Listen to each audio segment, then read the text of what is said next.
بسم الله الرحمن الرحيم. الحمد لله والصلاة والسلام على رسول الله وعلى آله وصحبه ومن اهتدى بهداه وبعد. إخواني الكرام، السلام عليكم ورحمة الله وبركاته. আমাদের আজকের আলোচনা শারহ সুন্নাহ এবং ইমাম বারবাহারি রাহিমাহুল্লাহর এবং এর যে শারহ শেখ ফৌজান সালেহ আল ফৌজান হাফিজাহুল্লাহ করছেন, সেই গ্রন্থ থেকে ধারাবাহিক যে আলোচনা হচ্ছে সেই ধারাক্রমে গত সপ্তাহে আমরা যে বিষয়টা ৮ নম্বর পয়েন্ট ইমাম বারবাহারি রাহিমাহুল্লাহর উল্লেখিত ৮ নম্বর পয়েন্ট থেকে আমরা আলোচনা করছিলাম, যেখানে তিনি বলেছিলেন যে ফানজুর রাহিমাকাল্লাহ কুল্লা মান সামি'তা কালামাহু মিন আহলি জামানিকা খাসসাতান ফালা তা'জালান্না ওয়ালা তাদখুলান্না ফি শাইইন মিনহু হাত্তা তাসআলা ওয়া তানজুরা। তুমি তোমার সমসাময়িক যদি কারো কথা শোনো, তাহলে কারো কথা শোনা মাত্রই সেদিকে দ্রুত এগিয়ে যাবে না, মানে সেটাকে দ্রুত কবুল করতে যাবে না কিংবা ওই বিষয়টাকে গ্রহণ করতে যাবে না, যতক্ষণ না পর্যন্ত এই বিষয় সম্পর্কে তুমি আহলে ইলমদেরকে জিজ্ঞেস করছো এবং বিষয়টা নিয়ে তুমি ভালো করে বিষয়টা জাস্টিফাই করছো, ততক্ষণ পর্যন্ত সে বিষয়টাকে গ্রহণ বা বর্জন করতে যাবে না, ওই বিষয়টার প্রতি দ্রুত এগিয়ে যাবে না। তার মানে হলো যে কোনো দিনের বিষয়ে কোনো কথা শুনলেই যেন সাথে সাথে সেটাকে গ্রহণ বা বর্জন না করা হয়, যতক্ষণ না বিষয়টাকে জাস্টিফাই করা হয়। এটাই ছিল মূল কথা। সেই কথার আলোকে শেখ ফৌজান হাফিজাহুল্লাহর কিছু ব্যাখ্যা ইতিমধ্যে আমরা আলোচনা করেছিলাম। আজকে এই জায়গাতে শেখ ফৌজান হাফিজাহুল্লাহ এই পয়েন্টটি সম্পর্কে আরো যেসব কথা বলেছেন, আমরা সেসব কথাগুলোর উপরেই আলোকপাত করব ইনশাআল্লাহ। আসআলুল্লাহ সুবহানাহু ওয়া তাআলা তৌফিক ওয়াস সাদাদ। শেখ ফৌজান হাফিজাহুল্লাহ বলছিলেন যে এই যে কথাটা ইমাম বারবাহারি রাহিমাহুল্লাহ বলছেন, এটা ইমাম বারবাহারি রাহিমাহুল্লাহ উনি ছিলেন ইমাম আহমদ ইবনে হাম্বল রাহিমাহুল্লাহর প্রায় সমসাময়িক, তার ছাত্রের ছাত্র ছিলেন তিনি ওই পর্যায়ের, তো প্রায় সমসাময়িকই বলা চলে। তো ওই সময় যদি এই কথা বলা হয় যে কারো কথা শুনলেই ওইদিকে এটাকে দ্রুত গ্রহণ করতে যাবে না, যদি ওই সময় কথাটি বলে থাকেন, তাহলে সেই কথাটি আমাদের বর্তমান সময়ে এটা আরো কত বেশি প্রবলভাবে প্রযোজ্য। কারণ এই সময় এখন আমরা যে সময় অতিক্রম করছি, সেই সময়টা হচ্ছে যেখানে অজ্ঞতা প্রবৃত্তির অনুসরণ, তারপরে বিভিন্ন জাতি ধর্মের মানুষের সংমিশ্রণ, তারপরে এখানে যেখানে ফিতনা একদম ঢেউয়ের মতো, সমাজে দুর্নীতি, অপকর্ম এবং ভ্রান্ত চিন্তাভাবনা আজকে বর্তমান সময়ে যে একদম সমুদ্রের ঢেউয়ের মতো আসতেছে। তো এই সময়ে ইমাম বারবাহারি রাহিমাহুল্লাহ তিনি যে সময়ে এই কথাটা বলছিলেন, তখন তো ফিতনা, অপকর্ম, দুর্নীতি, ভ্রান্ত চিন্তাভাবনা, এইগুলা তো এত প্রবল ছিল না এবং এত বেশি ছিল না, এত সত্ত্বেও তিনি ওই সময় এই কথাটি বলছেন। সুতরাং বর্তমান সময়ে এই কথাটি আরো যে অনেক প্রবলভাবে এটা প্রযোজ্য তা বলার অপেক্ষা রাখে না। এখন বর্তমান যে সময়টা আমরা অতিক্রম করছি, এই সময়টা হচ্ছে বলা যায় এটাকে ফিতনার সময়, ফিতনার যুগ। চতুর্দিক থেকে নানামুখী ফিতনা। আর সর্বোপরি যে ইসলামের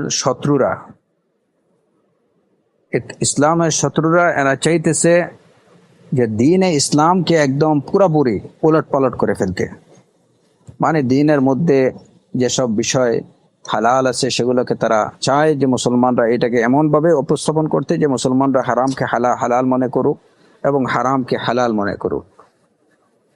পুরাপুরি দ্বীনে ইসলামের চিত্রটাকে তারা বদলে ফেলার জন্য একদম উঠে পড়ে লেগে আছে ইসলামের শত্রুরা। তারা চায় যে আমরা তাদের অধীনস্থ হয়ে পড়ি, আমরা তাদের অনুসরণ করি। তারা তাদের যে চিন্তা ভাবনা, সেই চিন্তা ভাবনা আমাদের উপরে চাপিয়ে দিতে একদম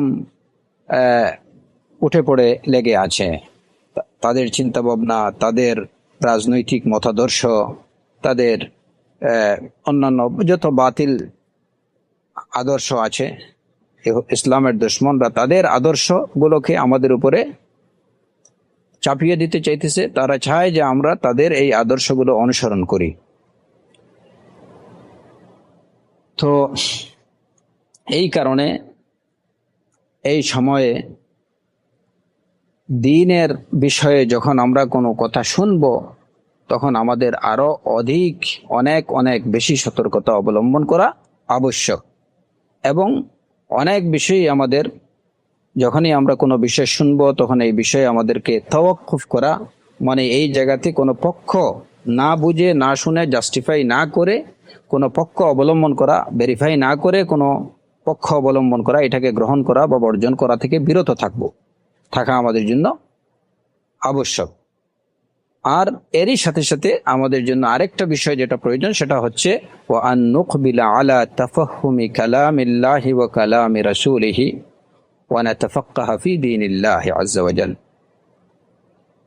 আর আল্লাহর কালাম কোরআনে কারীম, রাসূলুল্লাহ সাল্লাল্লাহু আলাইহি ওয়াসাল্লামের হাদিস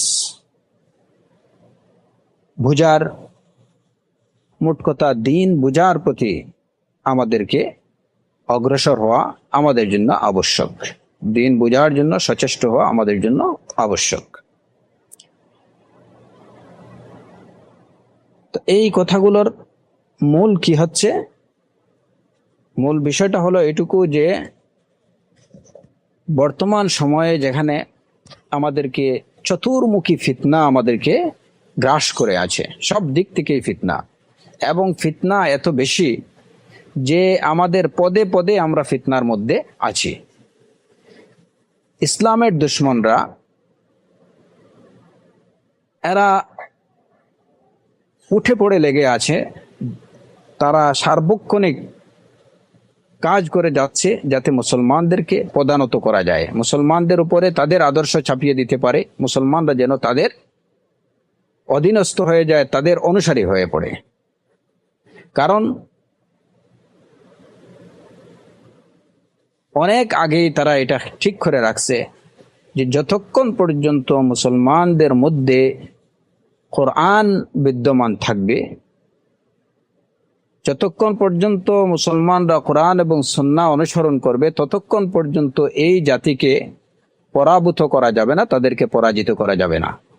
যদিও সাময়িকভাবে দেখা যাবে যে এদেরকে অনেক লুজার করা হচ্ছে, হ্যাঁ, তাদের অনেক লস করা হচ্ছে, বিভিন্নভাবে তাদেরকে ক্ষতিগ্রস্ত করা হচ্ছে, তাদের দেশ দখল করা হচ্ছে, তাদের ভূখণ্ড দখল করা হচ্ছে, তাদের তৈল সম্পদ কিংবা তাদের সম্পদ দখল করা হচ্ছে। এই সাময়িক, এটা হবে সাময়িক অর্জন, কিন্তু কোনোভাবেই মুসলিম জাতিকে তারা পরাজিত করতে পারবে না যতক্ষণ পর্যন্ত তাদের কাছে কোরআন এবং সুন্নাহ থাকবে, অর্থাৎ যতক্ষণ পর্যন্ত তারা কোরআন এবং সুন্নাহর অনুসারী থাকবে। সেই কারণেই তারা চায় যে মুসলমানকে যদি কোরআন এবং সুন্নাহ থেকে সরিয়ে দেওয়া যায়, তাহলে আর তাদের সাথে ব্যাটল ফিল্ডে যুদ্ধ করতে হবে না, তাহলে তাদের সাথে সশস্ত্র যুদ্ধের কোনো প্রয়োজন হবে না। অটোমেটিক্যালি মুসলমানরা কি হয়ে যাবে, এই স্নায়বিক আগ্রাসনটা যদি তাদের উপরে, স্নায়ু যুদ্ধ যদি তাদের উপরে চালানো যায়, সেই স্নায়ু যুদ্ধটা হলো কি, যে মুসলমানদেরকে কোরআন এবং সুন্নাহ থেকে সরিয়ে দেয়া। যদি এই কাজটুকু করে নিতে পারে, তাহলেই তারা সফল।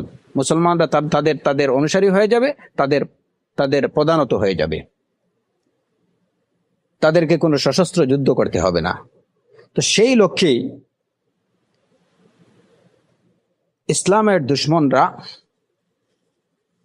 তারা তাদের নিজেদের যে আদর্শ, চিন্তা, চেতনা, এইগুলা মুসলমানদের উপরে চাপিয়ে দিতে চাইতেছে, মুসলমানদেরকে কোরআন এবং সুন্নাহর আদর্শ থেকে সরিয়ে দিতে চাইতেছে। তারা চায় যে পুরা দিনটার যে চিত্র, দিনে ইসলামের যে চিত্র, ইসলামের যে বিধানগুলো, সেই বিধানগুলোকে মুসলমানদের কাছে একদম উলটপালট করে দিতে চায়। ইসলাম যেটাকে হালাল মনে করছে, হালাল সাব্যস্ত করে দিছে, নির্ধারণ করছে। হ্যাঁ, তারা মুসলমানদেরকে চিন্তা চেতনার দিক থেকে এমনভাবে গড়ে তুলতে চাইতেছে, বা মুসলমানদের উপরে এমন মানসিক চাপ প্রয়োগ করতেছে যে নাম হবে মুসলমান, কিন্তু সে ইসলামে শরিয়াতের নির্ধারিত হালালকে হারাম মনে করবে, এবং দ্বীনে ইসলাম যেটাকে হারাম সাব্যস্ত করে দিছে সেটাকে সে হালাল মনে করবে। তারা চায় এরূপ একটা মুসলমান, যে এরা নাম সর্বস্ব মুসলমান হবে কিন্তু কাজ সর্বস্ব না, যাদের থেকে কোরআন এবং সুন্নাহ যাদের কাছে থাকবে না।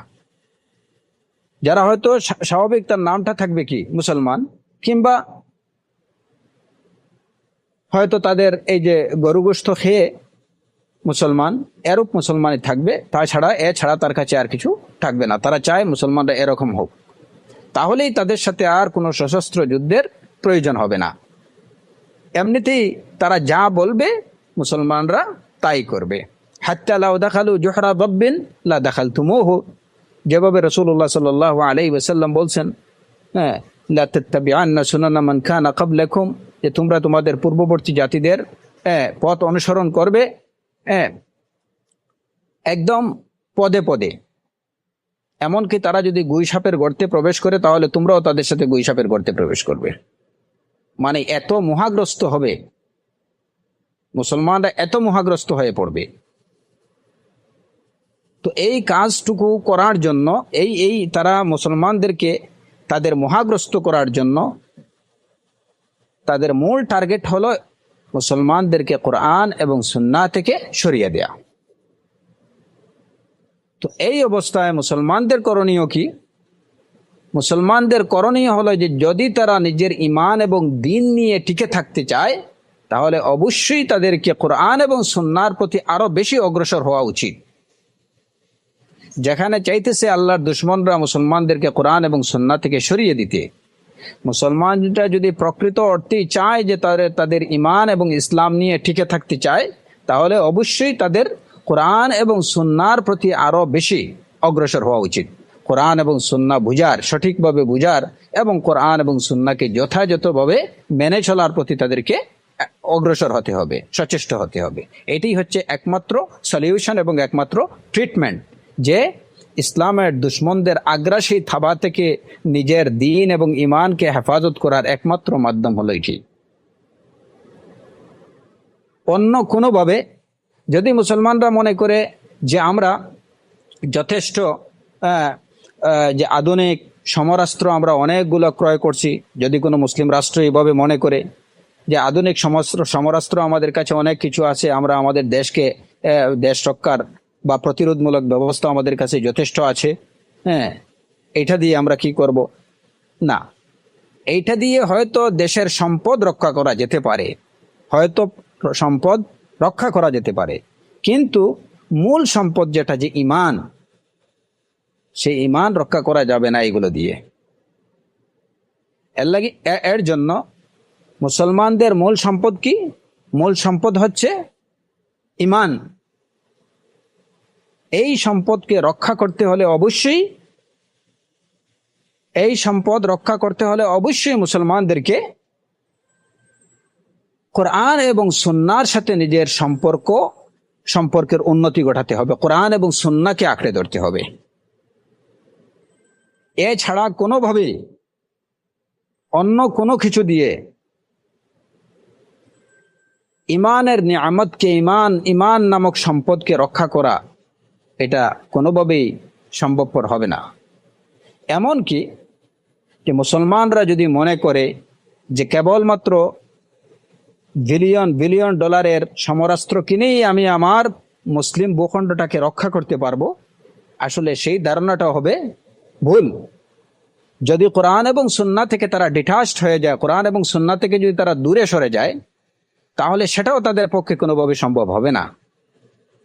আর এর জলজন্ত প্রমাণ আমাদের চোখের সামনে অনেকগুলো মুসলিম রাষ্ট্র আছে, যে রাষ্ট্রগুলোর রাষ্ট্রপ্রধানরা কোরআন এবং সুন্নাহ থেকে অনেক দূরে চলে যাওয়ার কারণে আজকে সেই ভূখণ্ডগুলো যদিও নামে মাত্র সাইনবোর্ড সর্বস্বভাবে মুসলমান একটা দেশ হিসাবে আছে, কিন্তু তার যে সম্পদ, ভূগর্ভস্থ সম্পদ বা অন্যান্য যে সম্পদ, কিংবা বাহ্যিকভাবেও দেখা যায় যে এই এই এই ভূখণ্ডগুলো, এই রাষ্ট্রগুলো মানে প্রায় কমপ্লিটলি বলা চলে যে এগুলা অমুসলিমদের নিয়ন্ত্রণে। তারা যেভাবে বলতেছে সেভাবেই পরিচালিত হচ্ছে। তারা যদি নামে মাত্র কোনো কলা গাছকে এখানে প্রেসিডেন্ট বানিয়ে দিচ্ছে, তো ওইটাই প্রেসিডেন্ট হচ্ছে। তারা যাকে চাচ্ছে যে উনি প্রধানমন্ত্রী থাকবেন, এটা হলো অন্যের কাঁধে বন্দুক রেখে স্বীকার করা। বাস, মুসলমানকে দিয়েই মুসলমানদের তারা তাদের কাজ স্বার্থ হাসিল করে নিচ্ছে। এইটা কেন হচ্ছে? আজকে ইরাকের অবস্থা দেখেন, সেই ইরাকের কাছে কি সমরাস্ত্র কম ছিল? ইরাকের হুমকি দমকি কি কম ছিল? সাদ্দাম হোসেনের গর্জন কি কম ছিল? কিন্তু কেন ইরাকের পরিণতি এমন হলো কেন? এর একটাই কারণ, সেটা হচ্ছে সেখানের শাসক কিংবা জনগণ কোরআন এবং সুন্নাহ থেকে দূরে সরে গেছিল, যে কারণে এই করুণ পরিণতির শিকার হইতে হয়েছে যে তারা না নিজেদের ইমানকে রক্ষা করতে পারলো, না নিজেদের সম্পদকে রক্ষা করতে পারলো, কোনোটাই হয়নি। সুতরাং মুসলমানদের নিজের আত্মমর্যাদা নিয়ে টিকে থাকার, সর্বোপরি নিজের দিন ইসলামকে হেফাজত করতে হলে, নিজের ইমান এবং আকীদাকে যদি তারা অক্ষুণ্ণ রাখতে চায়, তাহলে তাদের মূল কাজ হলো কোরআন এবং সুন্নাহকে আঁকড়ে ধরা, কোরআন এবং সুন্নাহর সাথে সম্পর্ক বাড়ানো, কোরআন এবং সুন্নাহ বুঝার প্রতি প্রাণপণ চেষ্টা করা, কোরআন এবং সুন্নাহকে অনুসরণের জন্য সচেষ্ট থাকা, মনে প্রাণে কোরআন এবং সুন্নাহকে অনুসরণ করতে হবে, কোরআন এবং সুন্নাহকে বুঝতে হবে। এটি হচ্ছে সলিউশন। ইসলামের দুশ্মনরা নানা প্রজাতির হয়ে থাকে। যেমন ইসলামের দুশ্মনরা আজকে কাফির মুশরিকরা যেমন ইসলামের দুশ্মন, ঠিক এমনি ভাবে মুসলমানদের মধ্যে যারা যে সমস্ত লোক বিদআত চর্চা করে, মুবতাদিঈন, ইসলামের নামে বা মুসলমান পরিচয় দিয়ে যারা আছে, যারা বিদআ মুকাফফিরা চর্চা করতেছে, শিরক চর্চা করতেছে, এরাও কিন্তু কি ইসলামের দুশ্মন। এরা ইসলামের নামে কখনো, বরঞ্চ ওই সাধারণ কাফের মুশরিকদের থেকে এই সমস্ত লোকেরা আরো মারাত্মক। যেমন অনেক সময় এই যে কাফের মুশরিক থেকে, সুস্পষ্ট কাফের মুশরিক থেকে যেভাবে মুনাফিক চরিত্র যারা, এরা যেমন ইসলামের জন্য মারাত্মক, ঠিক এমনি ভাবে সাধারণ কাফের মুশরিকদের থেকেও অনেক সময়, অনেক ক্ষেত্রে বিদআতে মুকাফফিরা চর্চাকারী যারা, যে সমস্ত লোক নিজেকে মুসলিম বলে দাবি করে, এরা আরো অনেক বেশি মারাত্মক। এরাও চায় যে তারা যে পথ অনুসরণ করে তারা যেভাবে বিদআত চর্চা করতেছে, সেই বিদআতগুলো তারা সমাজে প্রতিষ্ঠিত করতে চায় এবং ওই যে মানুষের মন মস্তিষ্কে সেই বিদআতটাকে ঢুকিয়ে দিতে চায়। এরাও কিন্তু কোনো অংশে ওই কাফের মুশরিকদের থেকে কম না। সুতরাং আমরা চতুর্দিক থেকে আগ্রাসী থাবার মুখোমুখি। নিজেদের ঘরের দুশ্মন আর ঘরের শত্রু, এটা সবসময় বিভীষণ হয়ে থাকে। আর বাহিরের দুশ্মনটা তো আছেই। এবং বর্তমান সময়ে আরো যেসব ফিতনা আমাদের মধ্যে দেখা দিছে, যে যারা নিজেদেরকে কোরআন এবং সহিহ সুন্নাহর অনুসারী বলে দাবি করছে, তারাও কিন্তু তারাও বিভিন্ন নানা রকম কোরআন এবং সহিহ সুন্নাহর নামে মানুষকে বিভ্রান্ত করার প্রয়াস চালাইতেছে এবং তাদের নিজস্ব যে মতাদর্শ, সেই মতাদর্শ মুসলিম উম্মার উপরে ছাপিয়ে দিতে চাইতেছে। অতএব বর্তমান সময়ে আমাদের যে সমাজে যে ফিতনাগুলো, আমরা যে ফিতনাগুলোর মুখোমুখি, ফিতনুন কাকিতাইল লাইলিল মুজলিম, রাত যেভাবে একদম অন্ধকার হয়ে চতুর্দিক থেকে অন্ধকার নিয়ে আসে, ঠিক এমনি ভাবে চতুর্দিক থেকে ফিতনা আমাদেরকে গ্রাস করতেছে। কাফির মুশরিকদের ফিতনা, মুবতাদিঈনদের ফিতনা, হরেক রকম মুবতাদিঈন কিন্তু এক ধরনের না। আবার যারা নিজেদেরকে কোরআন এবং সুন্নাহর অনুসারী বলে দাবি করছে, কিংবা নিজেকে সালাফি বলে দাবি করছে, এমনও এমনও আছে যারা অনেকে নিজেদেরকে সালাফি বলে পরিচয় দেয়, হ্যাঁ, কিন্তু এরাও এমন সব কথাবার্তা, এমন সব মতাদর্শ সমাজে স্প্রেড করতেছে, প্রসার করতেছে, যেগুলো মুসলমানদের ইমান ইসলামের জন্য ধ্বংসাত্মক। অতএব আমাদের সামনে ফিতনা চতুর্মুখী। এরপরে হলো যে ফিতনাগুলোর মুখোমুখি আমরা, সেটা হচ্ছে আমরা যেভাবে এই যে যেমন শেখ সালেহ আল ফৌজান হাফিজাহুল্লাহ এখানে যে বিষয়গুলো উল্লেখ করছেন, এর মাঝে বিশেষ একটা বিষয় ওয়াইফরিদু আলাইনা সিয়াসাতাহু, তাদের যে সিয়াসা, তাদের যে এই যে এই সিয়াসা বলতে আমরা কি বুঝি, যে ইসলামের দুশ্মনদের তাদের যে চক্রান্ত, তাদের যে রাজনৈতিক মতাদর্শ, এই সবগুলোই কিন্তু এই সিয়াসার মধ্যে কি সিয়াসার অন্তর্ভুক্ত। এখানে সিয়াসা উদ্দেশ্য বলার পিছনে, বিশেষভাবে উল্লেখ করার পিছনে যে কারণটা, সেই কারণটা হচ্ছে যে আমরা এই সিয়াসা শব্দটাকে যদি মনে করি যে তাদের সার্বিক চক্রান্ত, ষড়যন্ত্র, তাহলে এর মধ্যে সব কিছুই অন্তর্ভুক্ত। আর যদি সিয়াসা এখানে শুধুমাত্র রাজনৈতিক বিষয়টা হয়ে থাকে, তাহলে সেটাকে বিশেষভাবে উল্লেখ করার এখানে একটা কারণ রয়ে গেছে। এছাড়া আরো যেসব ফিতনা, এই যে বললাম, সেটা হচ্ছে যারা ফিতনা করে তারা যে বিভিন্ন রকম ফিতনাকারী, ফাত্তানুন যে বিভিন্ন প্রকারের। আর ফিতনাও ঠিক এমনি ভাবে বিভিন্ন ধরনের ফিতনা। আমাদের সমাজে আমরা যে সব ফিতনাগুলোর মুখোমুখি, এর মধ্যে প্রধান যে বিষয়গুলো, যেমন একটা হচ্ছে আমাদের এই যে রাজনৈতিক ফিতনা, আমাদের সামাজিক ফিতনা, অর্থনৈতিক ফিতনা, এই সবগুলোই ফিতনা। এই ফিতনাগুলো থেকে উত্তরণের বাঁচার উপায় হলো কোরআন এবং সুন্নাহর আশ্রয় গ্রহণ করা। কোরআন এবং সুন্নাহকে সঠিকভাবে বুঝা, জানা, কোরআন এবং সুন্নাহকে মানা, এটাই হচ্ছে এই ফিতনা থেকে বেঁচে থাকার একমাত্র মাধ্যম। নতুবা আজকে যেমন এই যে আমাদের সমাজে যে রাজনৈতিক সমস্যাগুলো, সেই রাজনৈতিক সমস্যার মূলে একটা বড় সমস্যা হলো কি, অসংখ্য রাজনৈতিক সমস্যা, অনেক রকমের। এর মধ্যে যেমন একটা আজকে ডেমোক্রাতিয়া কিংবা ডেমোক্রেসির নামে যে বিষয়গুলো চলতেছে, হ্যাঁ, এই যে ধারণা, এই ডেমোক্রেসির ধারণাটা কোথা থেকে আসলো? আজকে মুসলমানদের মন মস্তিষ্কে এমন ভাবে এই আইডিয়াটা ঢুকে পড়ছে যে তারা মনে করতেছে যে গণতন্ত্র ছাড়া আমাদের সবকিছু অচল। সুবহানাল্লাহ। এই মুসলমান নামদারিরা এই আইডিয়া কোথা থেকে পাইছে? ডেমোক্রেসির আইডিয়া এই ইসলামের দুশ্মনরাই কিন্তু মুসলমানদের মন মস্তিষ্কে ঢুকাই দিছে, এবং এখন তসবির মতো জপ করতেছে এই মুসলমানরা, ডেমোক্রেসি, গণতন্ত্র সব চলে গেল, গণতন্ত্র একদম শেষ হয়ে গেল। কেউ গণতন্ত্রের রাজপুত্র হচ্ছে, কেউ হচ্ছে গণতন্ত্রের রাজকন্যা। আল্লাহুল মুস্তাআন। আল্লাহ সুবহানাহু ওয়া তাআলা আমাদেরকে এদের থেকে আমাদেরকে হেফাজত করুন। অথচ কমপ্লিটলি এই যে আইডিয়া, এই ডেমোক্রেসির আইডিয়াটা আসছে ইসলামের দুশ্মনদের থেকে। এটার উদ্ভাবক তারা এই আইডিয়াটা মুসলমানদের মধ্যে এমন ভাবে মুসলমানদের মন মস্তিষ্কে ঢুকাইছে যে যারা এটার আবিষ্কারক, তারা এইটুকু চর্চা যতটুকু না করতেছে, এর থেকে অনেক বেশি এর ধারক এবং বাহকের কি হয়ে যাচ্ছে আজকে মুসলমানরা।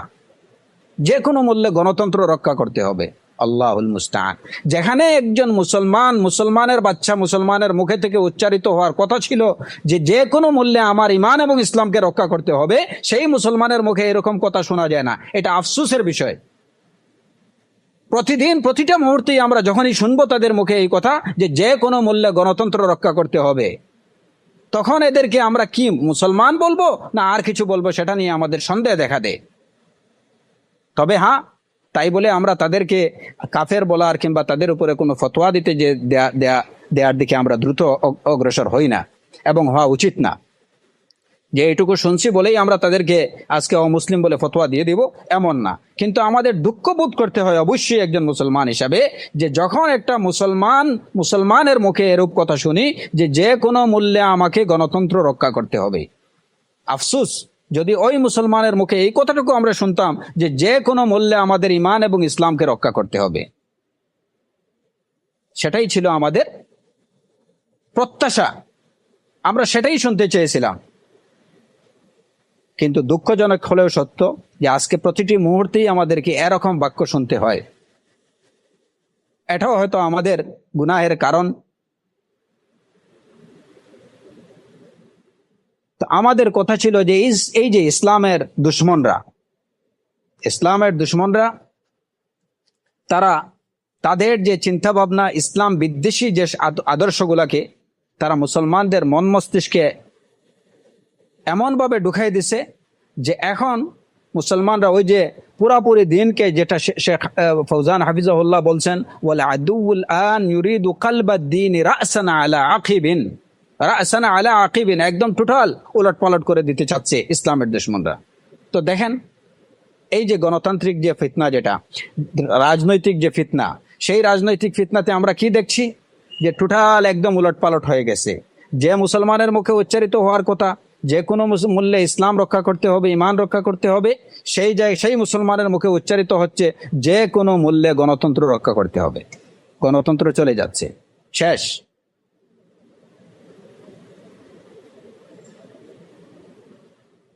তো এটা কি পুরাপুরি রাসান আলা আকিবিন না? দিনের অবস্থা পুরাপুরি উলটপালট হয়ে যাচ্ছে না?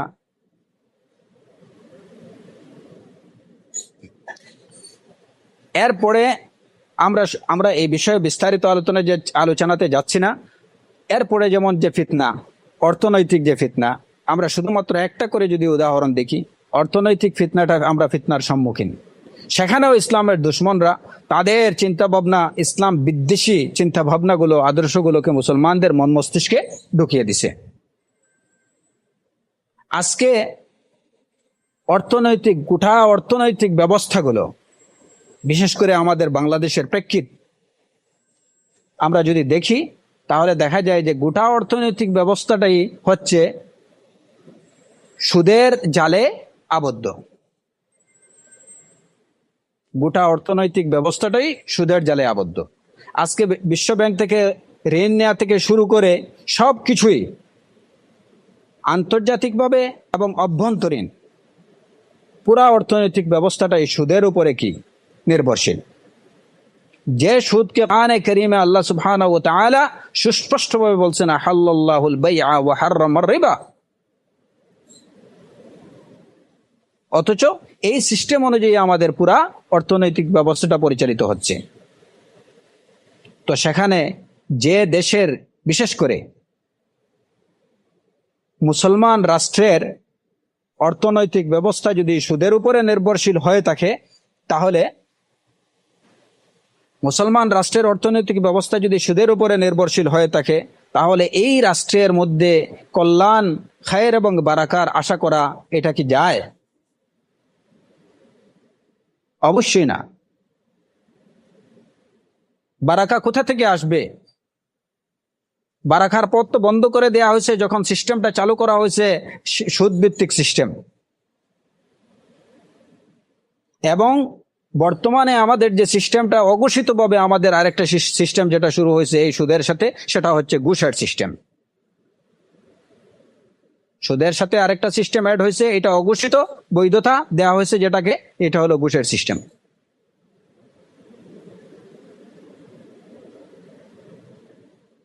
আমি আশ্চর্য হলাম, যতটুকু না আমি আশ্চর্য হয়েছি, যে যখন আমাদের একজন দায়িত্বশীল কেউ বলে যে এইটুকু, এই যে ঘুষের বিষয়টা, এটা এমন কিছু না, হ্যাঁ, এটা এমন কোনো ব্যাপার না যে কাউকে কিছু টাকা দিয়ে যদি কাজটা হয়ে যায় সহজে, হ্যাঁ, তাহলে এতে কি এমন কোনো বিষয় না।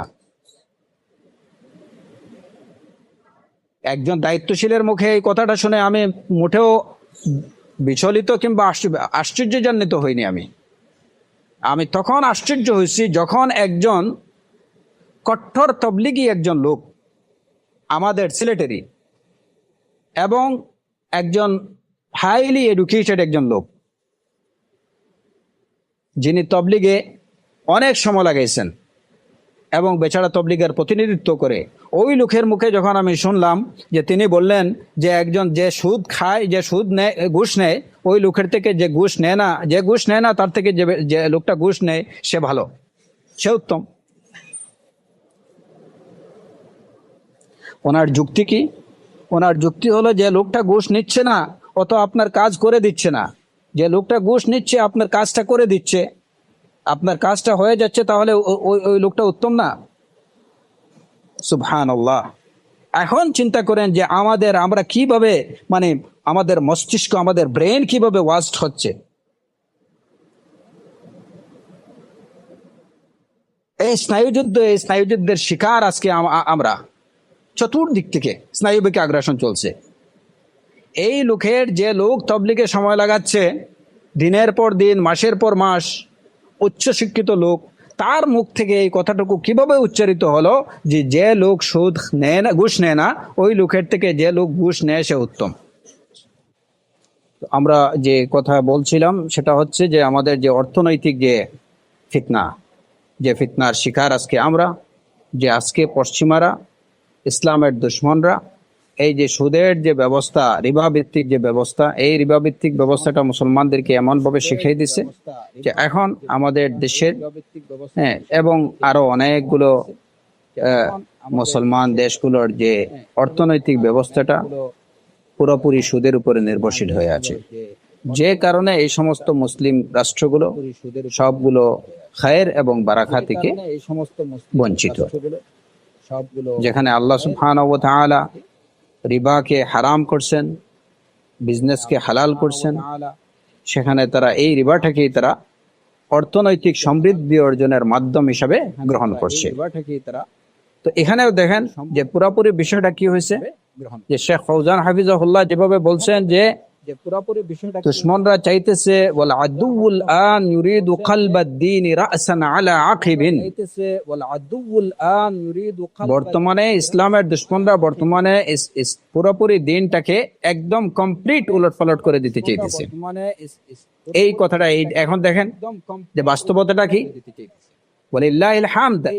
এখানে একটা বিষয় আমাদের সবার অনুধাবন করা দরকার, এবং আমি নিজে যে বিষয়টা বুঝি, যে আমাদের উলামায়ে কিরাম হাফিজাহুমুল্লাহ ওয়া রাআহুম, যে তাদের প্রত্যেকটা কথা, প্রত্যেকটা বাক্য অত্যন্ত অর্থবহ, অত্যন্ত তাৎপর্যপূর্ণ। আমরা এটাকে যেন এমনিতেই না পড়ি, এগুলা বোঝার চেষ্টা করি। যদি শুধুমাত্র আমরা ওই বাহ্যিক ওয়ার্ডটাকেই পড়লাম, কিন্তু এটার বাস্তবতা, এটার গভীরতা, এটার তাৎপর্য যদি বোঝার চেষ্টা না করি, তাহলে এখান থেকে খুব কমই আমরা উপকৃত হতে পারবো। যদিও তার সবটুকু হয়তো আমরা বুঝতে পারবো না, এটা আমাদের জ্ঞানের স্বল্পতার কারণে, কিন্তু তারপরে আমাদের চেষ্টা করা উচিত যে আমরা আমাদের উলামায়ে কেরামদের লিখনী কিংবা তাদের কথাবার্তাগুলোর প্রত্যেকটা বাক্যকে অত্যন্ত গুরুত্বপূর্ণ মনে করা। তারা যখন কিছু লিখেন, তাদের প্রত্যেকটা কথা, প্রত্যেকটা বাক্য, প্রত্যেকটা ওয়ার্ড অত্যন্ত জেনে শুনে বুঝে অনেক হিসাব নিকেশ করেই ওনারা লিখে থাকেন, এবং যেগুলো তাদের ইলম, বাসিরা, এই সব কিছুর প্রতিফলন ঘটে থাকে তাদের এই লিখনীতে কিংবা তাদের এই কথাগুলোতে। আমরা যেগুলো খুব সহজে পেয়ে যাই এবং মনে করি এগুলো খুব সস্তা ওয়ার্ড, এটা আমাদের অজ্ঞতার কারণেই আমরা এগুলোকে এইভাবে মনে করি। ওয়াল আদুউল আন ইউরিদু কলবাদ-দ্বীন রাসান আলা আকিবিন। দুশমনরা চাচ্ছে দ্বীনকে একদম পুরোপুরি উলটপালট করে ফেলতে চাচ্ছে। তার মানে কি? দ্বীনের যেটা হালাল আছে ওইটাকে হারাম, যেটা হারাম ওইটাকে হালাল। দ্বীন যেটাকে বৈধ দিছে, বৈধ করে দিছে, তারা এটাকে অবৈধ মনে করতেছে। যারা যেটাকে অবৈধ, দিন যেটাকে অবৈধ সাব্যস্ত করছে, তারা এটাকে বৈধ সাব্যস্ত করতেছে। এই দেখেন যে আমাদের অর্থনৈতিক ফিতনা, সেই অর্থনৈতিক ফিতনার ক্ষেত্রে একই অবস্থা। যেখানে দিন বলতেছে যে হালাল, বৈধ পন্থায় ব্যবসা বাণিজ্য, বৈধ পন্থায় শ্রম দেয়া, এগুলোই হচ্ছে অর্থনৈতিক সমৃদ্ধি অর্জনের মাধ্যম। সেই জায়গাতে আজকে আমাদের সিস্টেম হয়ে গেছে কি, আমাদের অর্থনৈতিক সিস্টেমটা হয়ে গেছে পুরোপুরি সুদ নির্ভর, এবং বলা হচ্ছে যে অর্থনৈতিক প্রবৃদ্ধি অর্জনের এটাই হচ্ছে একমাত্র মাধ্যম, এটাই মাধ্যম। বলা আদুল আন ইউরিদু কালবাদ্দিন রাসান আলা আকিবিন। ব্যবসাগুলো মনে হয় যে ব্যাংক থেকে লোন যদি আমি না নেই তাহলেই আমার ব্যবসাটা একেবারে গচ্ছা গেল, কারণ ব্যাংক থেকে লোন না দিলে আমাকে সরকারকে ট্যাক্স দিতে হবে, ভ্যাট দিতে হবে, অনেক কিছু। এখন আমার কি আছে, আমার এবিলিটি আছে, আমি নিজে ব্যবসা করতে পারবো, সেই পরিমাণ মানি আমার কাছে আছে, কিন্তু তারপরে আমাকে কি করতে হবে, ব্যাংক থেকে একটা লোন নিতে হবে। বাস ওই ট্যাক্স, ওই সামান্য ট্যাক্স কিংবা ভ্যাট থেকে নিজেকে মুক্ত রাখার জন্য, হ্যাঁ, উনি নিজের হয়তো শ্রমের দ্বারা সঞ্চিত যে টাকা দিয়ে যিনি যে হালাল ব্যবসাটা করতে পারতো, ওই হালাল ব্যবসাটাকে পুরোপুরি হারাম করে দিল। তার উদ্দেশ্য হলো যে আমি যদি ওই ব্যাংক থেকে লোন নেই, যদি ব্যাংকে জেনে শুনে যে ব্যাংকে তাকে সুদ দিতে হবে, এরপরেও যে একটু ওই কর ফাঁকি দেওয়ার জন্য, কর থেকে বাঁচার জন্য এটা করে নিল। সে মনে করতেছে যে আমি এই করটা যদি ফাঁকি দিতে পারি তাহলে বছরে হয়তো আমার 1-2 কোটি টাকা বা হয়তো আমার 50 কোটি টাকা বেঁচে যাবে। সুবহানাল্লাহ। ঠিক এমনি ভাবে ব্যক্তি থেকে নিয়ে ব্যক্তি, পরিবার, সমাজ, রাষ্ট্র এইভাবে মনে করতেছে যে আমাদের টোটাল ব্যবস্থাটা হতে হবে সুদভিত্তিক, নতুবা আমরা কাঙ্ক্ষিত প্রবৃদ্ধি এটাকে তা কি করতে পারবো না, অর্জন করতে পারবো না। অথচ আল্লাহ সুবহানাহু ওয়া তাআলা বলছেন আহাল্লাল্লাহুল বাইআ ওয়া হাররামার রিবা, এবং এই রিবাকে অত্যন্ত জঘন্য একটা বিষয়ের সাথে তুলনা করা হয়েছে। এরপরেও এই মুসলমানরা তাদের মন মস্তিষ্কে, ইসলামের দুশ্মনরা এই রিবার সিস্টেমটাকে এমনভাবে ঢুকিয়ে দিছে যে তারা মনে করতেছে যে এটাই হচ্ছে একমাত্র সমৃদ্ধি অর্জনের একমাত্র মাধ্যম হচ্ছে এটাই। আচ্ছা, এই গেল যারা একদম প্রকাশ্য যারা ইসলাম থেকে দূরে, কিংবা যারা ইসলামের নাম নিয়ে এটুকু করতেছে না। কিন্তু এরপরে দেখা যায় যে এই বিষয়ে আরেকটা ফিতনা। সেই ফিতনাটা কি, যে যারা ওই সুদই লেনদেন করতেছে কিন্তু ইসলামের নামে, এই সুদের লেনদেন করতেছে ইসলামের নামে, এটাকে ইসলামের লেভেল লাগিয়ে করতেছে। এরা আরো ভয়ঙ্কর, যে না, ইসলামে শরিয়া ভিত্তিক পরিচালিত প্রায় সবগুলো ব্যাংকেরই, অনেকগুলো ব্যাংকেরই সাইনবোর্ডে লাগিয়ে লেখা হয়ে গেছে, তারা লিখিয়ে রাখছেন যে শরিয়া ভিত্তিক পরিচালিত। কি করে এটা শরিয়া ভিত্তিক পরিচালিত হয় সেটাই আমার বুঝে আসে না। প্রথমত কথা হলো যে এই ব্যাংকগুলো, যে ব্যাংকের কাছে দায়বদ্ধ একদম আপাদমস্তক, সেই বাংলাদেশ ব্যাংকের সাথে তাদের যে এগ্রিমেন্টগুলো, সেই এগ্রিমেন্টই তো কি সুদ ভিত্তিক। বাংলাদেশ ব্যাংক কি তাদেরকে ইসলাম ভিত্তিক কোনো লোন দিছে, বা বাংলাদেশ ব্যাংক কি তাদের সাথে ইসলাম ভিত্তিক কোনো চুক্তি করছে? আচ্ছা, দ্বিতীয় কথা, তারা তাদের কনজিউমারদেরকে এমনভাবে আশ্বস্ত করেন যে না, আমাদের এখানে কি নেই, কোনো সুদের কোনো ধারে কাছে আমরা নেই, সবগুলা একদম ইসলামী সুন্নাহ অনুযায়ী, সুন্নাহ ভিত্তিক, শরিয়া ভিত্তিক পরিচালিত। এখানে পরস্পর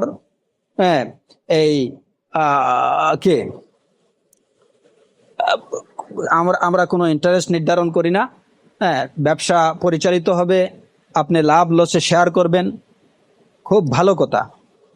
এইভাবে যারা হয়তো, যে সমস্ত কনজিউমাররা, যে সমস্ত মুসলমানরা হয়তো চান যে সুদ থেকে বেঁচে থাকতে, তারা তাদেরকে এই ট্র্যাপের মধ্যে ফেলে দিয়ে পরোক্ষভাবে তাদেরকে ঘুষি দিচ্ছে, তাদেরকে সুদি দিচ্ছে।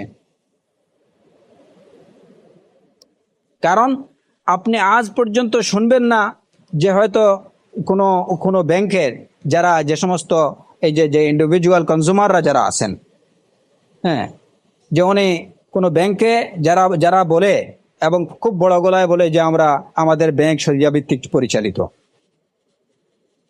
সে কোনো কনজিউমার উনি টাকা হয়তো 50 লক্ষ টাকা বা 10 লক্ষ টাকা ওই ব্যাংকে জমা রাখছেন, আর ব্যাংক ওনাকে বলছে যে আমরা তো এই মাসে ব্যবসা করে আমাদের লস হয়েছে। এটা কখনো বলে না, সব সময় লাভ হয়ে যায়। এইটা কি ধরনের বিজনেস? বছরের পর বছর, 10 বছর, 20-15 বছর থেকে যারা কি করতেছেন, ওই ব্যাংকের সাথে লেনদেন করছেন, আজ পর্যন্ত ওই ব্যাংক তাদেরকে বলেনি যে আমাদের বিজনেসে লস হয়েছে কিংবা আপনি এই লসে আমাদের সাথে 1 টাকা শেয়ার করেন, না। আবার দেখা যায় যে কোনো কোনো ক্ষেত্রে, বেশিরভাগ ক্ষেত্রেই তারা প্রত্যেক মান্থলি কিংবা এই যে কোয়ার্টারলি তারা যে যে পেমেন্টটা দেয় তাদের কনজিউমারদেরকে, এইটা প্রায় প্রত্যেকটাই কি থাকে, সমান থাকে। এই মাসে যদি তারা ওই ব্যবসার লাভ, যেটা তারা বলে যে ব্যবসাতে লাভ, যদি তারা এই মাসে যদি 20,000 টাকা দেয়, পরবর্তী মাসে ওই 20,000 টাকাই দিচ্ছে। তো এইসব কি, এবং আরো অনেকগুলা বিষয়, হ্যাঁ, যেগুলো সুস্পষ্টভাবে প্রমাণ করে যে এরা ইসলামের নাম দিয়ে নিজেরা সুদের লেনদেনের সাথে জড়িত এবং মানুষকেও তারা প্রতারিত করছে।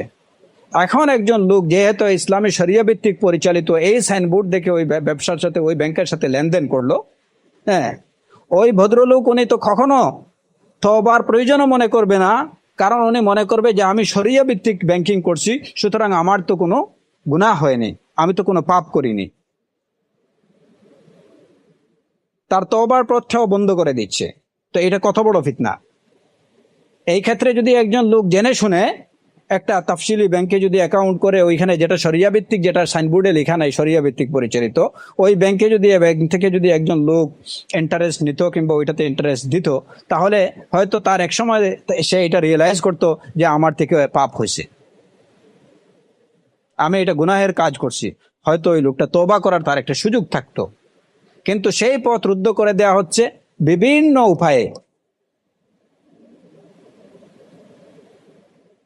এই রিবাটাকে, সুদকে বিভিন্ন নামে অভিহিত করা হচ্ছে, যে কারণে যারা বেনিফিশিয়ারি তারা কখনো মনে করতেছে না যে কি হচ্ছে, তার পাপ হচ্ছে, গুনাহ হচ্ছে, সে তো আবার কোনো প্রয়োজন অনুভব করছে না। আবার দেখা যায় যে বিভিন্ন প্রতিষ্ঠান, যে প্রতিষ্ঠানগুলোর শরিয়া কাউন্সিলে দেখা যায় যে নাম করা মৌলবীরা আছেন, নাম করা অনেক বড় বড় মৌলবীরা রাখা হয়েছে এবং অ্যাডভার্টাইজ করা হচ্ছে যে ওনাদের সার্বিক তত্ত্বাবধানে, ওনাদের অ্যাডভাইস অনুযায়ী এগুলা পরিচালিত হচ্ছে। এমনকি বাংলাদেশে অনেক লাইফ ইন্স্যুরেন্স কোম্পানি যেগুলা, সেগুলাতেও দেখা যায় অনেক নাম করা মৌলবীরা আছেন শরিয়া কাউন্সিলে, এবং তারা অ্যাডভার্টাইজ করে যে এগুলা তাদের নির্দেশনা অনুযায়ী পরিচালিত।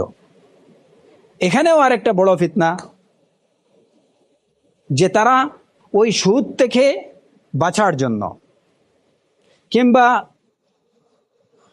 বাহ্যিকভাবে মানুষকে প্রতারিত করার জন্য তারা করে কি, যে হিলার অবলম্বন করে।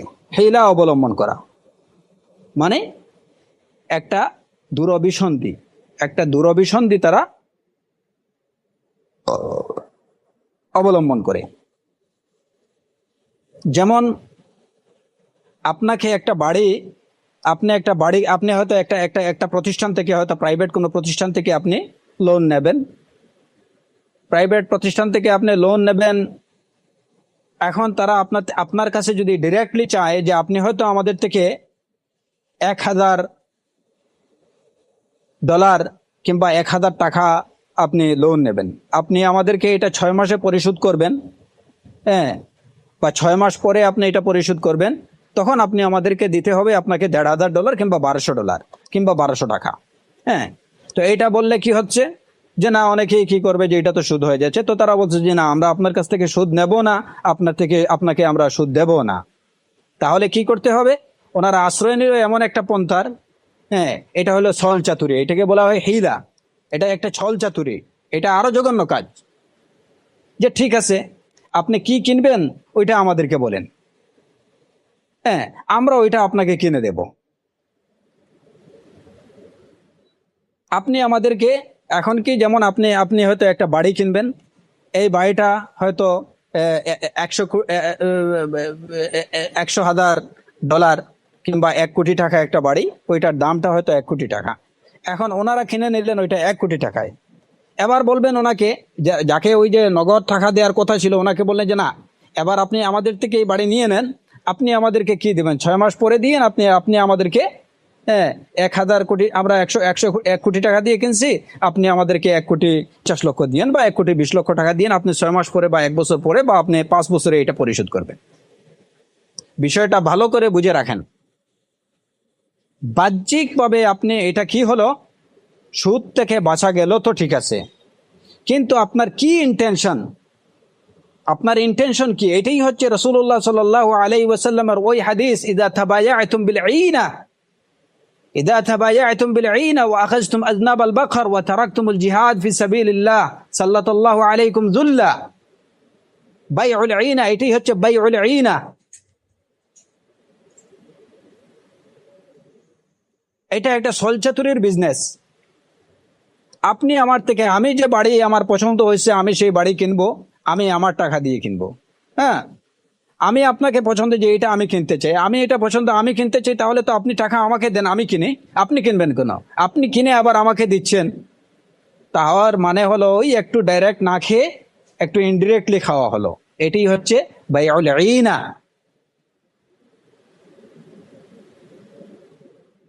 সুতরাং এই ধরনের বায়া যারা করে, মুসলমানদের যখন মুসলমানরা এইরূপ বেচাকেনাতে যুক্ত হয়ে পড়বে, তা রাসূলুল্লাহ সাল্লাল্লাহু আলাইহি ওয়াসাল্লাম আরো যেসব বিষয় বলেছেন, ওয়া আখাযতুম আযনাবাল বাকর ওয়া তারাকতুমুল জিহাদ ফি সাবিলিল্লাহ, তখন তোমাদের উপরে এই সমস্ত কারণ, এই সমস্ত বিষয় যখন মুসলমানদের মধ্যে দেখা দিবে, তখন সাল্লাল্লাহু আলাইকুম যুল্লা, তখন আল্লাহ তোমাদের উপরে অপমান এবং তোমাদের উপরে অপদস্থতা চাপিয়ে দেবেন। বাস। এখন ফতোয়া কি? ব্যাপার হলো যে এই বিষয়ে ফতোয়া কি, যে আমি তো কি করিনি, ডাইরেক্ট তো আমি কাউকে সুদ দেইনি, আমি ওইটা কিনছি, ওইটার দাম দর ওনার সাথে সাব্যস্ত করা হয়েছে যে এইটা কি 1,20,00,000 টাকা। হ্যাঁ, তো আমি রাজি হয়েছি, আমরা বিক্রি করতে চেয়েছি 1,20,00,000 টাকায়, উনি রাজি হয়েছে 1,20,00,000 টাকায় কিনতে, বাস এটা বেচা কেনা হয়েছে। আহাল্লাহুল বাইয়া, আল্লাহ তো বায়া হালাল করছেন। কথা তো ভাই ঠিকই আছে। যদি বাহ্যিকভাবে ফতোয়া জিজ্ঞেস করেন যে এটার ফতোয়া কি, হ্যাঁ এটা বিক্রি বেচা কেনা করছেন, ভালো কাজ করছেন, বাহ্যিকভাবে ফতোয়া তো এটাই। কিন্তু আমাদের এইটুকু জেনে রাখা উচিত যে আমার অন্তরে, আপনার অন্তরে কি আছে, সেই সব সম্পর্কে আল্লাহ আজ্জা ওয়া জাল অনেক বেশি অবগত। আল্লাহ তাআলা জানেন আপনি কখন, কোন মুহূর্তে, কিভাবে এটা কিনছেন, কেন কিনছেন। ইয়ালামু খাইনাতাল আয়ুনি ওয়া মা তুখফিস সুদূর। আল্লাহ আজ্জা ওয়া জাল ইয়ালামু খাইনাতাল আয়ুন ওয়া মা তুখফিস সুদূর, অন্তরের মধ্যে কি লুকানো আছে সেটা আল্লাহ সুবহানাহু ওয়া তাআলা খুব ভালো করে জানেন।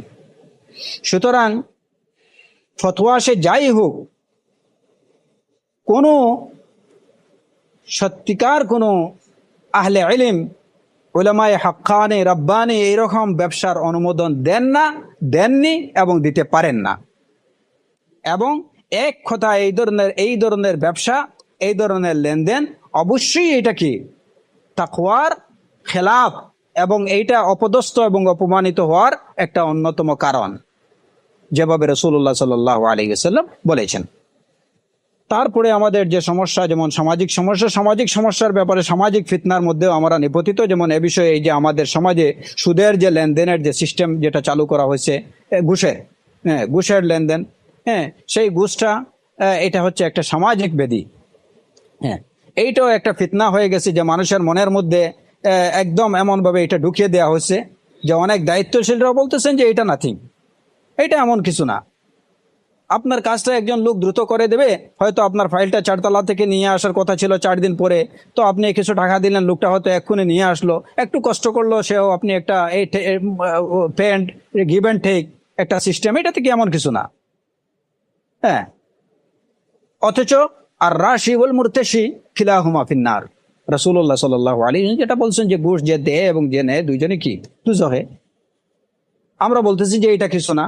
এই যে বললাম যে একজন তাবলিগি লোক সে বলতেছে যে ঘুষ খায় না ওই লোক থেকে যে ব্যক্তি ঘুষ খায়, হ্যাঁ, এ অনেক ভালো। কেন ভালো? যে ওই লোকটা আপনার কাজ করে দিচ্ছে, আপনাকে হয়রানি করছে না। সুবহানাল্লাহ। তো এটা মানুষের কিভাবে ব্রেইন ওয়াশ হচ্ছে।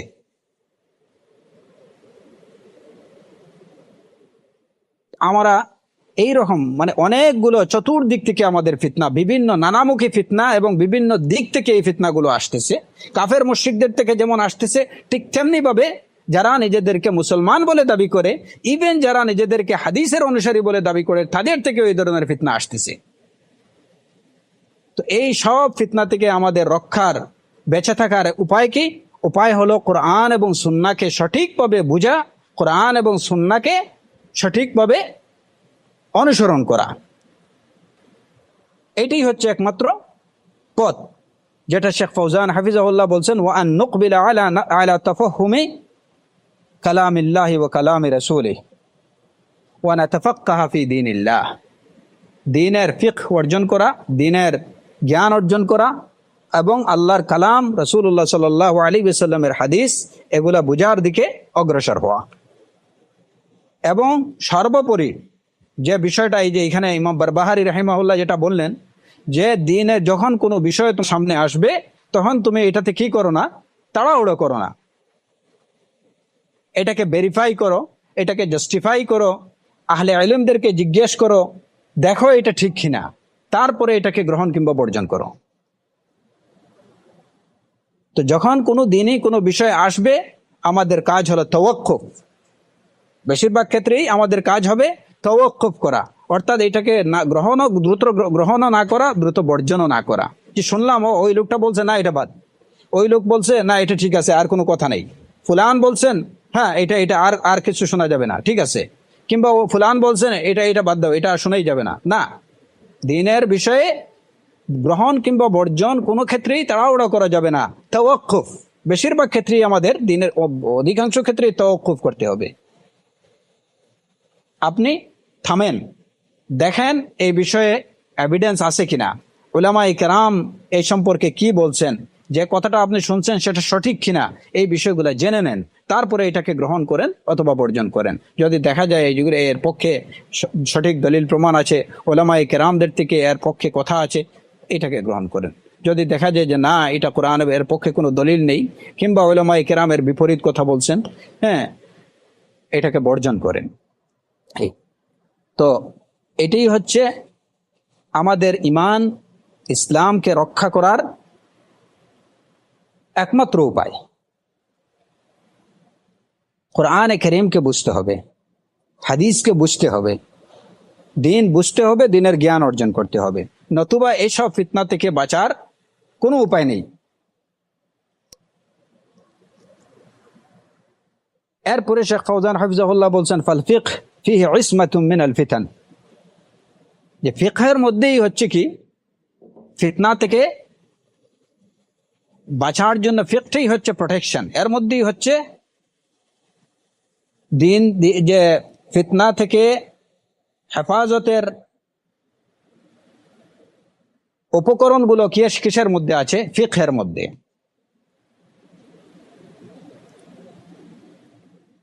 ফিকহ কি?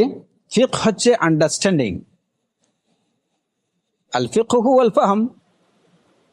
ফিকহটা হচ্ছে এটা আন্ডারস্ট্যান্ডিং, অর্থাৎ এটা কি, যে সঠিক বুঝ, দ্বীনের সঠিক বুঝ, যেটা দ্বীনের সঠিক আন্ডারস্ট্যান্ডিংটাই হচ্ছে ফিকহ। একজন লোক অনেক কিছু দ্বীনের অনেক কিছু, অনেক টেক্সট তার মুখস্থ আছে, কিন্তু তার কাছে ফাহাম না থাকতে পারে, আন্ডারস্ট্যান্ডিং না থাকতে পারে, তাহলে এরকম লোক এবং সাধারণ একজন লোক, এরা উভয়ই কিন্তু সমান। বরং কখনো কি হতে পারে, বাল রুব্বামা ইয়াকুনুল আমিয়্যু আহসানা মিনহু লিআন্নাহু ইয়াতাওয়াক্কাফ ওয়া ইয়ারিফু জাহলা ওয়া হাদা লা ইয়ারিফু আন্নাহু জাহিল। একজন লোক দ্বীনের অনেক কিছু তার মুখস্থ থাকতে পারে, কিন্তু তার কাছে ওই বিষয়ের কি নেই, ওই বিষয়ের যে আন্ডারস্ট্যান্ডিংটা, সঠিক আন্ডারস্ট্যান্ডিং তার কাছে নাই।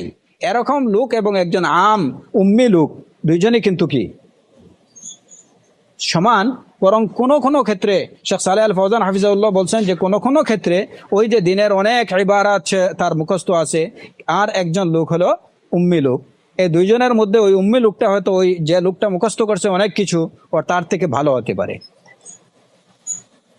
কারণ কি, উম্মি লোক সে হয়তো দিনের অনেক বিষয়ে সে তাওয়াক্কুফ করবে যে না বাবা আমি এই বিষয়ে কিছু জানি না, আমি উম্মি লোক, আমি অজ্ঞ লোক, আমি এই বিষয়ে কিছু জানি না, আচ্ছা দেখি আমি হয়তো এটা বিষয়ে কি আহলে ইলমদেরকে আমি জিজ্ঞেস করি, সে তাওয়াক্কুফ করবে। কিন্তু যে লোকটা হয়তো যেমন কিতাবুত তাওহীদের অনেকগুলো ইবারত টেক্সট সে মুখস্থ করছে, কাশফুস শুবহাতের মুখস্থ করে ফেলছে, কিংবা কোরআনে কারীমের বেশ কিছু আয়াত মুখস্থ করছে, রাসূল সাল্লাল্লাহু আলাইহি ওয়াসাল্লামের হাদিস অনেকগুলো আরবাঈন নববিয়্যা মুখস্থ করছে, সে মনে করবে যে আমি তো দিনের অনেকগুলো কিতাব পড়ছি, অনেকগুলো আমার মুখস্থ আছে, আমার কাউকে জিজ্ঞেস করার দরকার নেই, আমি তো অনেক বড় আলেম। সে ওই বিষয়ে আহলে ইলমদেরকে জিজ্ঞেস করার প্রয়োজন বোধ করবে না। এই কারণে অনেক ক্ষেত্রে দেখা যায় যে এইরকম যাদের কাছে দিনের ফাহাম নেই, ফিকহ নেই, হিফজ আছে কিন্তু ফাহাম নেই, এ ধরনের লোক থেকে ওই সাধারণ লোকটা উত্তম। কারণ সে যে পন্থা অবলম্বন করতেছে যে আমি জানি না, অতএব আমার এই বিষয়ে কি আমি কোনো সিদ্ধান্ত গ্রহণ করব না, এটাই সে ভালো করছে। যেমন আমাদের দেশে দেখা যায় যে যে যে যে অনেক হুফাজরা আছেন, হাফিজুল কোরআন আল করিম, তো তারা এই যে মুখস্থ কোরআন করিম মুখস্থ করছেন, এই অবিরত পড়ে যাচ্ছেন, কি পড়তেছেন তারা বিলকুল বেশিরভাগ হাফেজরাই কিছুই বুঝতেছে না কি পড়তেছে। আযাবের আয়াতগুলো যেভাবে পড়তেছে, রাহমাতের আয়াতগুলো ঠিক সেভাবেই পড়তেছে, কারণ সে বুঝতেছে না, সুতরাং তার মধ্যে কোনো ফিলিং ক্রিয়েট হইতেছে না। যে আযাবের আয়াতগুলো পড়ার সাথে সাথে অন্তরের মধ্যে যে কাঁপুনি আসার কথা, কোত্থেকে তার মধ্যে সেই কাঁপুনি আসবে, কারণ সে তো বুঝতেছেই না সে কি পড়তেছে। আবার রাহমতের আয়াত, বিশারতের আয়াতগুলো, আল্লাহ সুবহানাহু ওয়া তাআলার দেয়া সুসংবাদের আয়াতগুলো পড়ার সমন্থনের মধ্যে যে প্রফুল্লতা আসার কথা, সেটা তার মধ্যে আসতেছে না, কারণ সে বুঝতেছে না।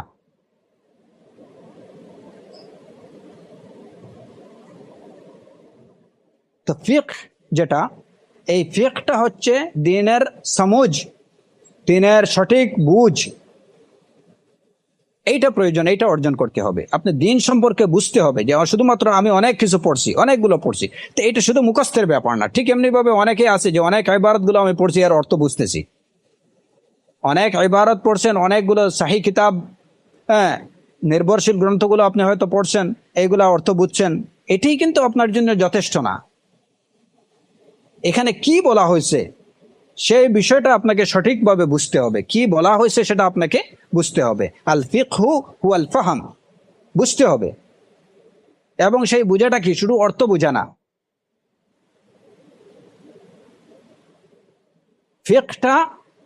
ফিকহটার মধ্যে, ফিকহটা যে ফাহামকে বোঝায়, যে আন্ডারস্ট্যান্ডিংকে বোঝায়, ওই আন্ডারস্ট্যান্ডিংটা হলো কমপ্লিট আন্ডারস্ট্যান্ডিং।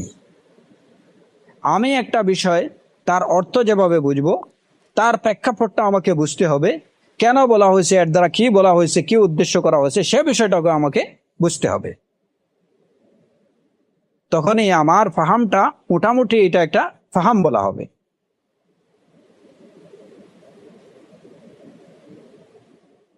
নতুবা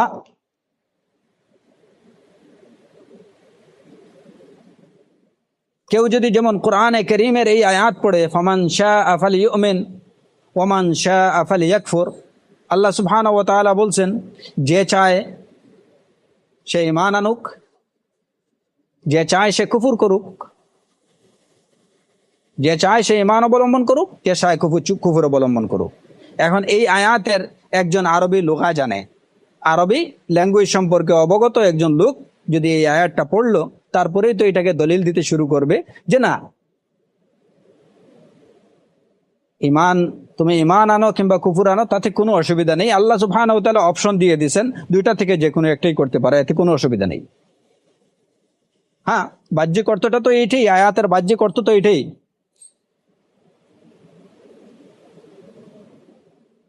এটা কি তার ফাহাম হলো?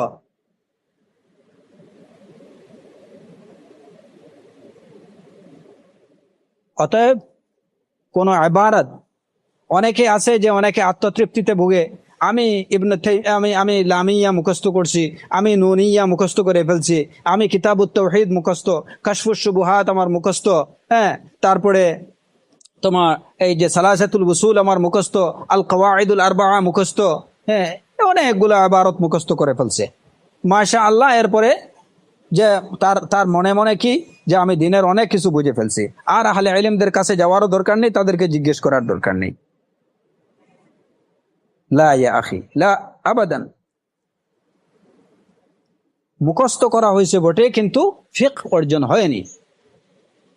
আর এই ফিকহ এটা খুব সাধারণ জিনিস না। মান ইউরিদিল্লাহু বিহি খাইরান ইউফাক্কিহু ফিদ্দীন। আল্লাহ সুবহানাহু ওয়া তাআলা যার কল্যাণ চাইবেন কেবল তাকেই ফিকহে দিনের জ্ঞান তাকে দান করবেন, ফিকহে দ্বীন তাকে দান করবেন।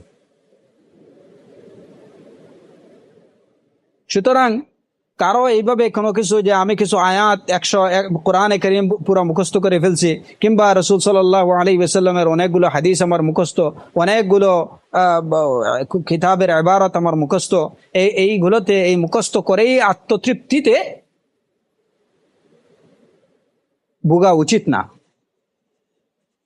এটা আত্মতৃপ্তির কোনো কারণ না। হ্যাঁ, মুখস্থ করা আলহামদুলিল্লাহ অবশ্যই একটা ভালো কাজ, কিন্তু এর সাথে সাথে এগুলো সঠিকভাবে বুঝতে হবে, এগুলার অর্থ, মর্মার্থ, তাৎপর্য এগুলো বুঝতে হবে।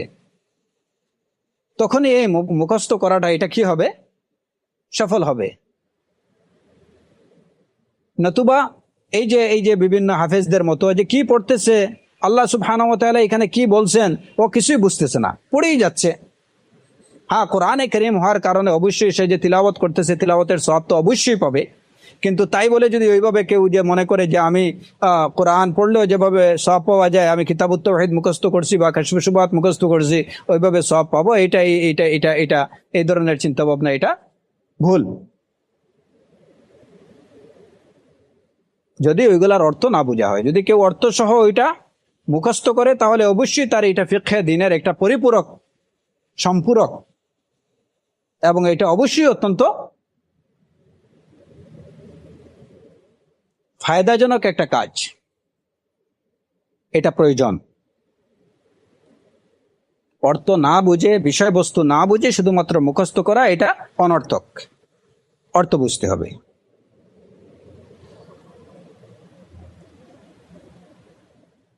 একজন এই যে শেখ ফৌজান হাফিজাহুল্লাহ বললেন যে শুধুমাত্র কি করে, হিফজ করে, কিন্তু তার কাছে যদি ফাহাম না থাকে দিনের, তাহলে সে এবং সাধারণ লোক সমান, বরং অনেক ক্ষেত্রে তার থেকে ওই সাধারণ লোকটা উত্তম, কারণ ওই সাধারণ লোকটা নিজের অজ্ঞতাকে অনুভব করবে এবং সে কোনো সিদ্ধান্ত গ্রহণ থেকে বিরত থাকবে। পক্ষান্তরে এই যে লোক যে কিছু মুখস্থ করছে, সে কি করবে, সে ওই যে দ্রুত একটা সিদ্ধান্ত নিয়ে নেবে যে আমার জানা আছে এই বিষয়টা, বাস। তখনই সে যে নিজের যে অজ্ঞতা, দিনের যে ফিকহ তার মধ্যে নেই, সেটা সে অনুভব করতে পারছে না, নিজেকে সে মনে করতেছে আলেম। সুতরাং অনেকগুলো ইবারত মুখস্থ করে নেয়া অথবা খুব বেশি কথাবার্তা বলতে পারা, এটা কি না, এটা ইলমের পরিচয়ক না। আল মাসআলা মাসআলাতু ফিকহ।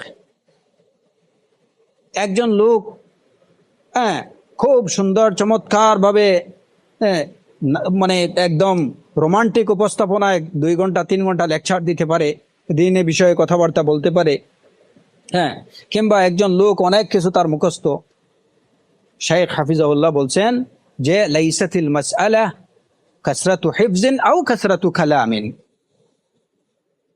অধিক কথাবার্তা বলা, অনেক কিছু মুখস্থ করে ফেলা, এটা বিষয় না। আল মাসআলা মাসআলাতু ফিকহ। বিষয় হচ্ছে যে বিষয়টার জ্ঞান আছে কিনা, এই বিষয়টাকে সঠিকভাবে বুঝতেছে কিনা, সেটাই হচ্ছে মূল বিষয়। একজন লোক যদি ওই বিষয়টাকে সঠিকভাবে বুঝে, তাহলেই বুঝতে হবে যে তার মধ্যে কি আছে, ওই বিষয়ের ফিকহ আছে, এবং সেটাই প্রয়োজন। ওয়ালিহাদা ক্বালা রাসূলুল্লাহ সাল্লাল্লাহু আলাইহি ওয়াসাল্লাম রুব্বা মুবাল্লিগিন আও আমিন সামিইন, রুব্বা মুবাল্লিগিন আও আমিন সামিইন। রাসূল সাল্লাল্লাহু আলাইহি ওয়াসাল্লাম বলেছেন যে অনেক মুবাল্লাগ, যার কাছে দিন পৌঁছানো হয় বা দিনের কোনো বার্তা পৌঁছানো হয়, সে আওয়ামিন সামিইন, যে লোকটা ওই বার্তা শুনেছে তার থেকে কি অধিক সংরক্ষণকারী হতে পারে। যে শুনছে এবং পৌঁছাইছে তার থেকে যার কাছে পৌঁছানো হয়েছে দেখা যায় যে সে এর থেকে বেশি বেনিফিট নিচ্ছে। তাহলে বোঝা গেল কি, যে বেশি বিষয়টাকে যে লোক বেশ অধিক সংরক্ষণ করতে পারছে, বুঝতে পারছে, এরকম হতে পারে রব্বা মুবাল্লাগ আও আমিন সামিউন, একজন লোক একটা বিষয় শুনছে, শোনার পরে এটা আরেকজনকে পৌঁছাইছে, যার কাছে পৌঁছাইছে সে কি যে পৌঁছাইলো তার থেকে বেশি জ্ঞানী হতে পারে। যেমন ওই যে রাসূলুল্লাহ সাল্লাল্লাহু আলাইহি ওয়াসাল্লামের এই হাদিসে সুস্পষ্টভাবে এই বিষয়টা কি আছে, নদরাল্লাহু ইমরান, হ্যাঁ, রাসূল সাল্লাল্লাহু আলাইহি ওয়াসাল্লাম দোয়া করছেন যে ওই লোকের চেহারা কি হোক, আল্লাহ সুবহানাহু ওয়া তাআলা ওই লোকের চেহারাকে উজ্জ্বল করে দিন, যে আমার থেকে কিছু শুনলো, এরপরে ওইটাকে অন্যের কাছে পৌঁছাইলো, তার চেহারাকে উজ্জ্বল করে দিন। হাদিসের অর্থ হচ্ছে এটাই। তো এরপরে এই হাদিসের শেষাংশে রাসূল সাল্লাল্লাহু আলাইহি ওয়াসাল্লাম বলছেন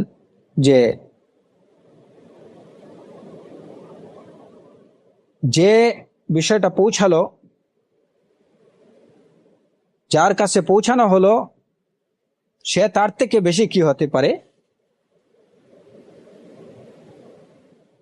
ফাকিহ হতে পারে, বিষয়টা অধিক বুঝতে পারে।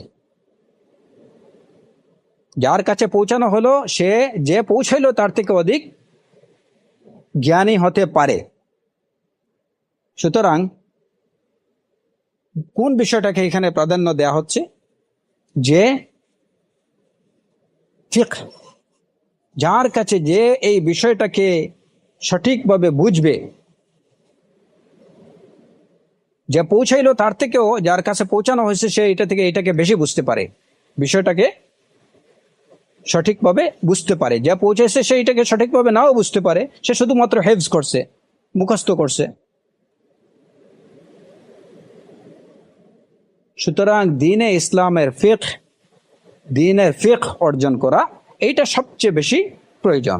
আজকে আমাদের সমাজে বিশেষ করে যে আহলুল হাদিস কিংবা এই যে সালাফিয়ুনদের মধ্যে, অন্যান্যরা তো যারা আছে এদের কথা আমরা বাদই দিলাম, সালাফিয়ুনদের মধ্যেও অনেকগুলো বিষয় আছে যে বিষয়গুলা সম্পর্কে অনেক সমস্যার তৈরি হয়, মতভেদ তৈরি হয়, কিংবা অনেক সময় অনেক ফিতনাও দেখা দেয় তাদের মধ্যে। এর কারণ হলো যে ওই এই ফিকহের অভাব। কেবলমাত্র হয়তো উলামায়ে কেরাম থেকে কিছু শুনলেন, ওই বিষয়টা উলামায়ে কেরাম কোন পরিস্থিতিতে কোন প্রেক্ষাপটে কেন বলছেন, ওই বিষয়গুলোটা আগাগোড়া পুরাটা না শুনে না বুঝেই শুধুমাত্র এর সামান্য কিছু অংশকে নিয়েই তারা একটা ফিতনা তৈরি করে দেন বা একটা সিদ্ধান্ত তারা বানিয়ে ফেলেন যে ফুলান শেখ এই বলছেন, ফুলান শেখ এই বলছেন, হ্যাঁ বাস। এখন দেখা গেল যে হয়তো আরেকজন হক্কানি আহলে ইলম উনি বলছেন একটা কথা, এবং আরেকজন হক্কানি আলেম বলছেন একটা কথা। এখন এই দুইজনের কথার মধ্যে কি হয়ে গেল, তারা দেখতেছে বাহ্যিকভাবে কন্ট্রাডিকশন, বাস এখানে দুই পার্ট হয়ে গেল। হ্যাঁ, ফুলান শেখ উনি তো অমুকের বিরুদ্ধে কথা বলছেন, ফুলান হ্যাঁ মিন কিবারিল উলামা ক্বালা কাযা ওয়া কাযা, আর ফুলান আলেম উনি বলছেন ওনার বিরুদ্ধে, ওনার বিপরীত কথা বললেন। এটা কেমন করে হলো? প্রকৃত অর্থে যদি দেখা যায় যে বিষয়টা যদি ঠিকভাবে জাস্টিফাই করা যায় বা মানে অনুসন্ধান করা যায়, তাহলে দেখা যাবে যে তারা দুইজনে কিন্তু দুইজনের কথার মধ্যে কি নেই, কোনো সংঘর্ষ নেই। সংঘর্ষ শুরু করছে এই মধ্যখানে যারা এই বার্তাটা বহন করছে, এরা এই বার্তাটা যারা স্প্রেড করছে, তারা দুইজন শেখেরই, তারা যখন এই কথাটা বলছেন, যে বিষয়ে কথা বলছেন, অবশ্যই সেই বিষয়ের একটা প্রেক্ষাপট ছিল। কারণ ছিল, সেই প্রেক্ষাপটে সেই কারণে তারা এই কথাগুলো বলছেন। এবং ওই কথাগুলোর তারা বেশিরভাগ ক্ষেত্রেই করে কি, যে কথাগুলো পুরোপুরি এগুলা কি না করে, মানে পুরা কথাটা, সম্পূর্ণ কথাটা বা বিষয়টা তারা যেটা বলছেন সেটা তারা বর্ণনা না করে শুধুমাত্র এর মধ্য থেকে যে পার্টটা তাদের প্রয়োজন ওই পার্টটা শুধু উল্লেখ করে। এখন যদি কোরআনে কারীমের যেমন ইয়া আইয়ুহাল্লাযীনা আমানু লা তাকরাবুস সালাত ওয়া আনতুম সুকারা, এই যে গাঁজাখোর যারা, মদখোর যারা, তারা বলে কি, হ্যাঁ, এই যে বন্ডরা যারা, তারা এই আয়াতকে দলিল দেয়। কোরআনে কারীমে আল্লাহ বলছেন লা তাকরাবুস সালাহ, সালাতের কাছেও যেও না, সুতরাং আমরা সালাত দিয়ে কি হবে, আমাদের সালাতের তো আল্লাহর প্রয়োজন নেই। কিন্তু ওয়া আনতুম সুকারা, যে তোমরা মদ্যপ অবস্থায় সালাতের কাছে যেও না, ওই শেষের অংশটাকে তারা বাদ দেয়। তাদের কাজ হলো যে তাদের তো স্বার্থ আদায় হয়ে যাচ্ছে ওই প্রথম অংশ দিয়ে। সুবহানাল্লাহ, আমি প্রত্যক্ষ করি যে এই যে যারা নিজেদেরকে সালাফি বলে দাবি করেন কিংবা আহলুল হাদিস বলে দাবি করেন, তাদের মধ্যেও এই স্বভাবটা বেশ মারাত্মকভাবেই দেখা গেছে। শেখ থেকে আমার এই ফতোয়া নেওয়া দরকার, বাস গিয়ে হয়তো একটা প্রেক্ষাপট উপস্থাপন করা হলো যে শেখ এই প্রেক্ষাপট আপনি ফুলান সম্পর্কে কি বলেন বা এই বিষয় সম্পর্কে কি বলেন। শেখ বললেন যে বিষয়টা যদি এরকম হয় তাহলে ফুলান মারদুদ, অথবা বিষয় যদি এভাবে হয় তাহলে এই বিষয়টা ঠিক না। এখন শুধুমাত্র নিয়ে আসা হলো ওইখান থেকে কাটছাট করে, সেন্সর করে, যে ফুলান শেখ বলছেন যে এই ফুলান মানে তার কথা শোনা যাবে না, অথবা এই বিষয়টা এটা ঠিক না, এটা সেন্সর করা হলো। ওনারা সেন্সর করলেন যে যেটুকু ওনাদের দরকার বাস এইটুকুই। এইটা হয়তো তারা আমি এটা বলবো না যে কিভাবে তারা কেন করেন, আমি আল্লাহু আ'লাম, হয়তো অনেকে এটা ইন্টেনশনালি করে, কেউ হয়তো আনইনটেনশনালি করতে পারে। আলা কুল্লি হাল, এটা তো ইলমের খিয়ানা এবং উলামায়ে কেরামদের সম্পর্কে একটা ভুল ধারণা সৃষ্টি করা এবং তাদের নিজেদের মধ্যে একটা কি সৃষ্টি করার একটা জঘন্য পায়তারা এটা। এসব কার্যক্রম থেকে বিশেষ করে যারা নিজেদেরকে সালাফি বলে দাবি করেন, সালাফে সালেহিন রাদিয়াল্লাহু আলাইহিম আজমাইনদের অনুসারী বলে দাবি করেন, কিংবা হাদিসের অনুসারী বলে নিজেদেরকে দাবি করেন, এরকম কার্যক্রম থেকে তাদের বিরত থাকা আবশ্যক। এটা কোনোভাবেই ঠিক না। আমরা আজকের আলোচনা এখানেই সমাপ্ত করতে চাই। আল্লাহ সুবহানাহু ওয়া তাআলা আমাদের প্রত্যেককে তার দিন সঠিকভাবে বুঝার, জানার এবং মানার তৌফিক দান করুন। ওয়া আখিরু দাওয়ানা আনিল হামদুলিল্লাহি রাব্বিল আলামিন ওয়া সাল্লাল্লাহু আলা নাবিয়িনা মুহাম্মদ ওয়া আলা আলিহি ওয়া সাহবিহি আজমাইন।